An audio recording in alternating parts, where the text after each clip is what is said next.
Hey everybody, welcome back to the Hunter Gatherer channel. Thanks for coming by. Today we are at the garden with Finding Joy in Your Kitchen, my beautiful wife Joy, and she is helping us with the garlic. This was our first year doing it. There's a video of us digging it up, and now we're going to show you how we are going to prepare it to be cured and dried. And so I'm going to let her take it from here, and I'm going to step back behind the camera. I'm preparing the garlic to dry. The soil was a little moist when we dug it up, so we want to make sure everything's good and dry before we go and braid it. Probably dry it for a day or two in a well-ventilated but shady area. So I'm not too worried about exactly what size the bulbs are or anything now, but I'm going to take about 10 on one side. We got 2, 4, 6, 8, 10 on one side. Lay them down here like so. And then we go to 10 on the other side. 4, 5, 6, 7, 8, 9, 10. Okay, get them together like so. And I'm going to put these this way. And I have a piece of heavy-duty pig fence that you get from Tractor Supply. We didn't use it for pigs, we used it for something else.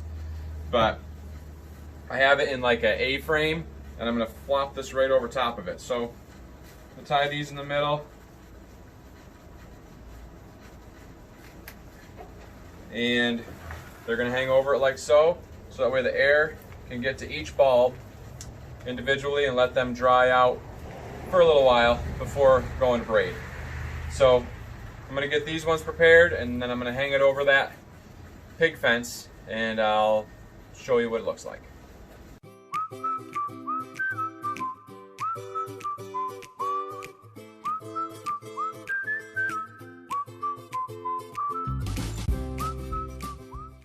Okay, I have them all bundled together now, and there's about 65 bulbs, I think. And now I'm going to take them into the shop and hang them over the pig fence A-frame and let them dry out for a couple days. I'll show you what it looks like. So here it is. This is the drying area. There's no sun. There's a little bit of breeze coming through, not much. I'm going to put a fan in here to help them dry out. We got them spread out really well so they're not holding any moisture anywhere, and that way they're nice and dried on the outside before we braid them. You don't have to go this route. You can hang a rod, a rope, a string, and just dangle them over that. There's many ways you can do it. This is just what I had available. That's what I'm doing. All right, now check out what Joy's doing. It's going to be awesome. So to get started, I'm going to show you what we have done to start the process in braiding. So this pile right here is what the garlic looked like after we've allowed it to dry for a couple days, and then what it's looked like now as we're preparing for the braid. So the first thing that we did is just trying to get all the dirt off of the bulb. It doesn't have to be perfect. You will find that there's like a small layer that you could take off. It's not necessary, but if you want to do it that way, that's fine. I myself would just leave that.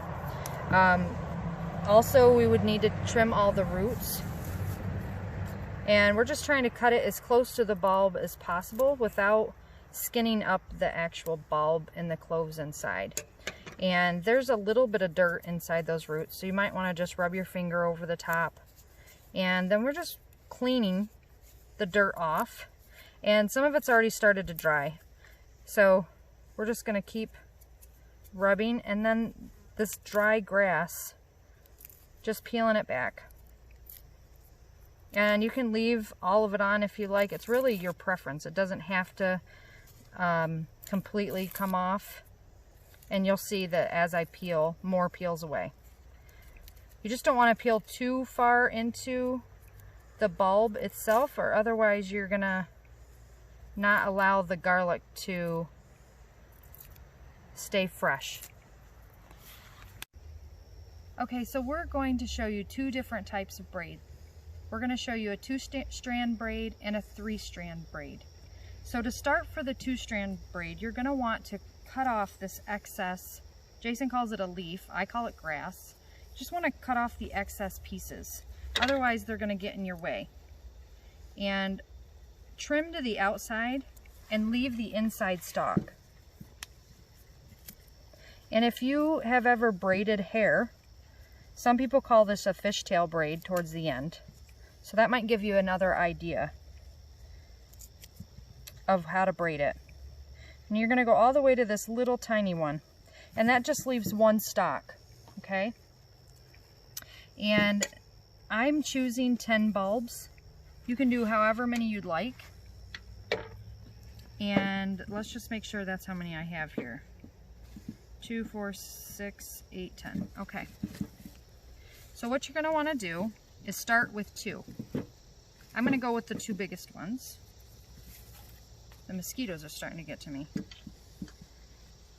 And you're going to crisscross them right next to each other.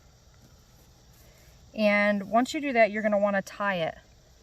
I'm using jute. You could use whatever you'd like. Some people use bread ties. And just tie it into a knot.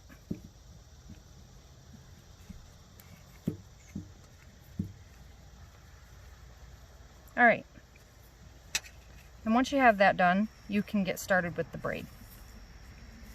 All right, the next one is going to be positioned on the opposite side that's up, if that makes sense. So we're going to go to my right side, okay? And you're just going to crisscross over. All right, and then you're going to have these 2 pieces together. We're going to apply the next one right directly on top of this piece. And then you're going to crisscross it over again, keeping them nice and snug. And that's why you want this tie on here. That way these 2 don't unravel once you're done. Okay, next piece. You're laying it on this side, but you're pulling from the opposite, if that makes sense. It does for me. Joining those together. Next, laying this here, crossing it over. Trying to keep them as tight as possible, because they're going to dry this way.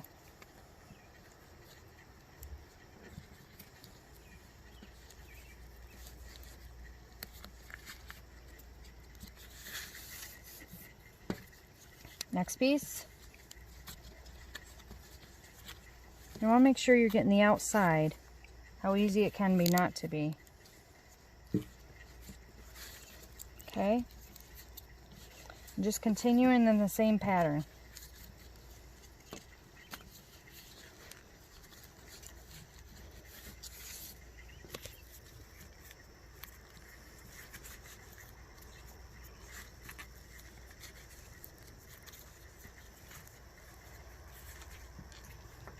Alright, now once you get to this spot, you're going to continue to braid it. And this is how I was talking about with the fishtail braid. When you're doing somebody's hair, this is the exact same way.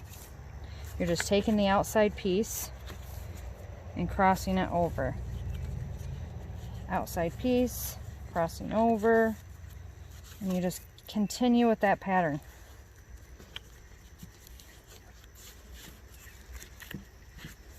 And I'm trying to keep it as snug as possible, because once this dries, it's going to dry in place. And once you get towards the end, you're going to feel that they're going to get flimsy. Just try to be as careful as possible, but still trying to keep it all tight.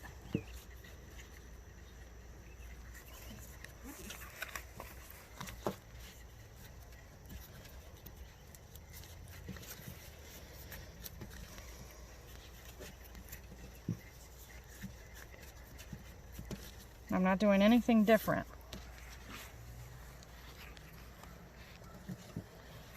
And it's okay if these pieces pop out, it gives it character.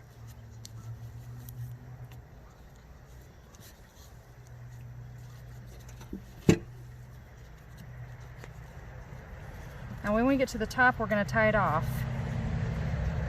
with another piece of jute.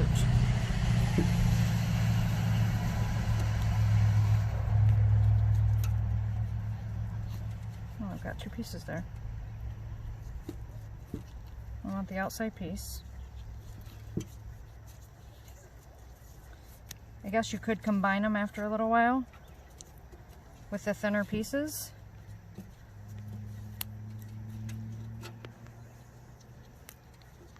Just make sure you keep them together.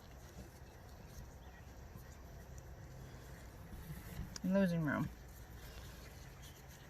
I'm kind of pressing down, almost like if you were taping a present, just to keep it in place.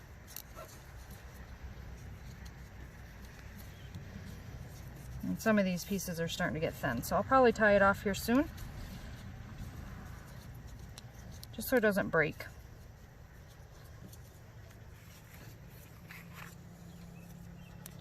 Okay.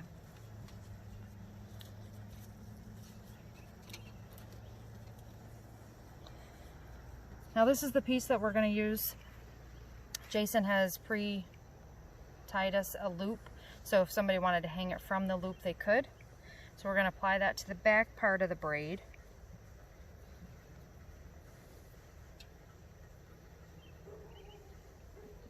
And I'm trying to keep that still while I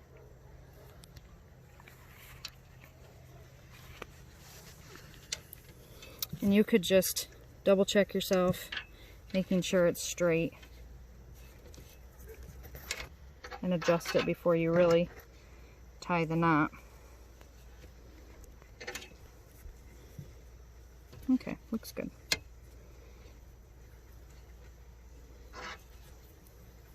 And when you come around to the front, just tie in a nice little bow. Just gives it a little bit of a rustic look. Okay. And then we're going to clip off these extra pieces.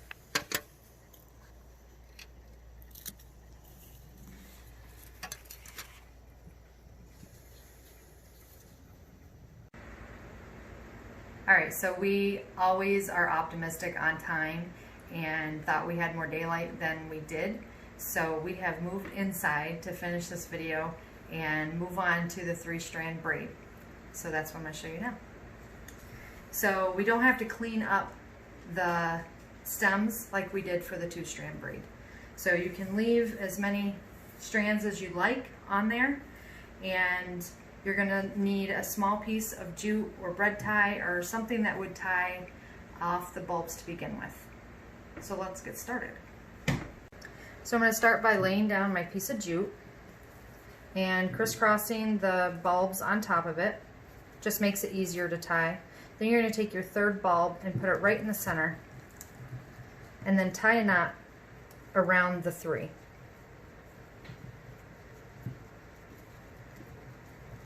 And I'm going to leave this on. If you wish to take it off, you can, but we're going to leave it right on there. And we can trim up those pieces after. So I've tied the jute, and once you begin to add bulbs, you are going to want to use the same pattern that you have started.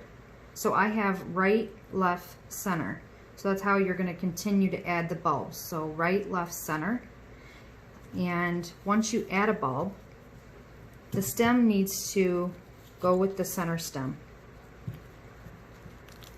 And then you're going to take the bottom stem, for me it would be on the left, and transfer it into the center, moving the center stems to the left.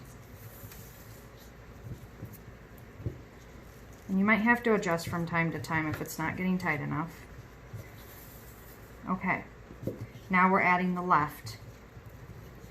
Sticking with the center, the right stem, because it's the bottom, goes to the center. We're just going to continue moving the center one to the center. Now if you notice, I chose to use different size bulbs. So I have smaller ones on the outside, larger in the center. You can use all the same size, however you want to do it, whatever works best with yours.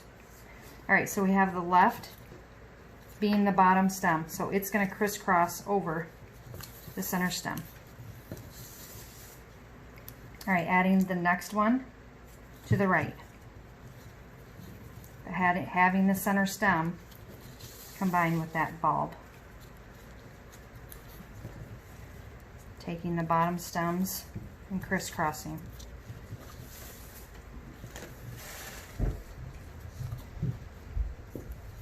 Adding the left, going to the center, crisscrossing over.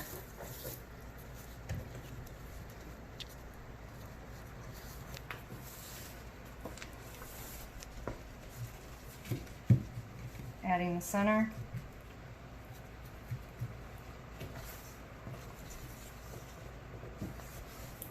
Crossing over.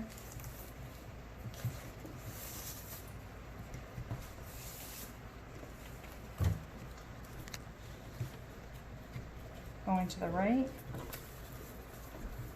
Crisscrossing from the left.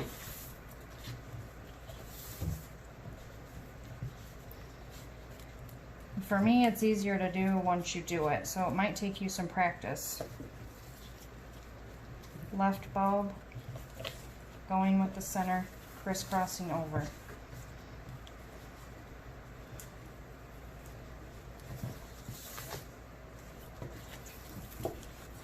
And we're just going to braid the rest of these pieces as tight as possible.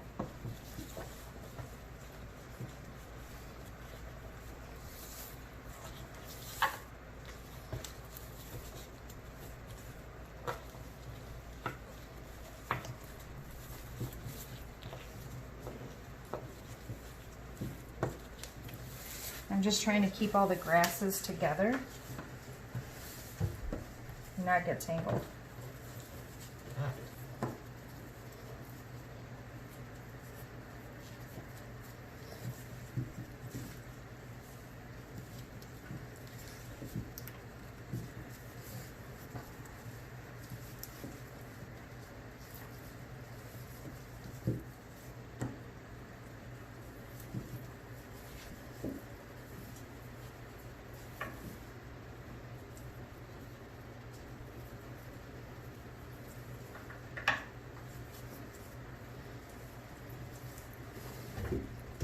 Now you can stop wherever you'd like. I think that's ample enough space of a braid.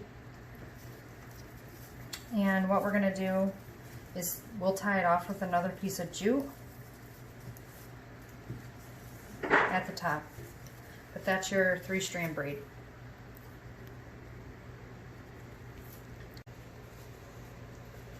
So she finished up the braid, and we're going to just tie this around to where it's got a little, we got 2 options here. If you want to use the loop that we provide on the back, or you can use the loop of the braid itself. Am I in the right spot? There. So I'm going to just tie a regular knot here, and then I'm going to let her tie the bow because she didn't like the way I did it the last time. And here, want me to cut this off first? I'm going to cut this off with a little length so it has, is that good? Yeah. So we'll kind of do whatever, and then she can tie the bow.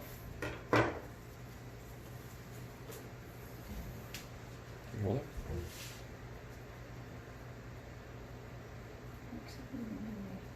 Well, that braid was thicker than there. So you can hook it there, or you can hook it here on a nail. Very cool. Very good. That's it. That easy, right? Like, took like 10 minutes and we were all done. Well, it was a little bit harder than that, but it wasn't the most difficult thing we've ever done. And Joy did a great job. The more she did it, the better she got. I think we have 11 braids. Is that right? 1, 2, 3, 4, 5, 6, 7, 8, 9, 10, 11 braids.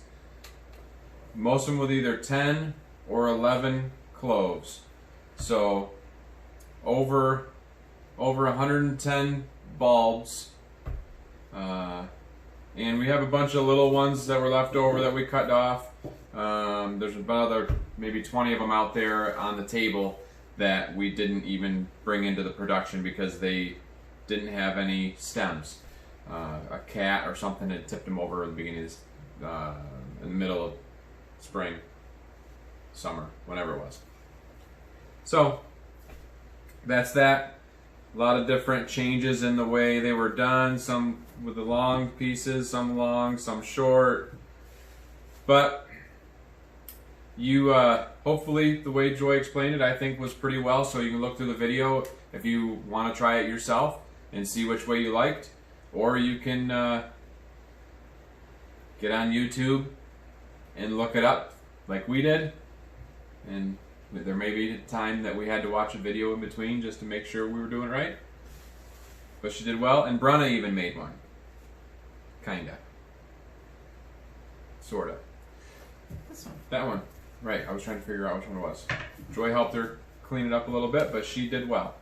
So, that's that. It's garlic. Too bad you can't smell it. Oh, it smells like we're making spaghetti sauce soon, Yeah. or something like that. So, these garlic, there's hard neck and soft neck. We don't know what exact type it is. It's Wegmans bulk. Next year, we already have plans that we're going to plant German hard-necked white porcelain. We have a gentleman that's local that's all he plants. He said he did red, he did this, he did Italian, he did Sicilian, all these other kinds, and he swears by German hard-necked white porcelain. So we have 8 pounds being held for us that we're going to get, and that's what we're going to try. So, all right, hey, this is Garlic 101. First year, we'll see how next year goes. Anybody can grow garlic. Super easy. Put it in October and dig it up at the end of July, and this is what you get. All right, anything else? I don't think so. She doesn't think so. She's the silent partner. All right, that's all we've got, and we thank you for watching. Keep watching them. Like, share, subscribe, and comment below if you would. And that's it. Until the next one. We love you. God loves you, and we'll see you next time. Thanks.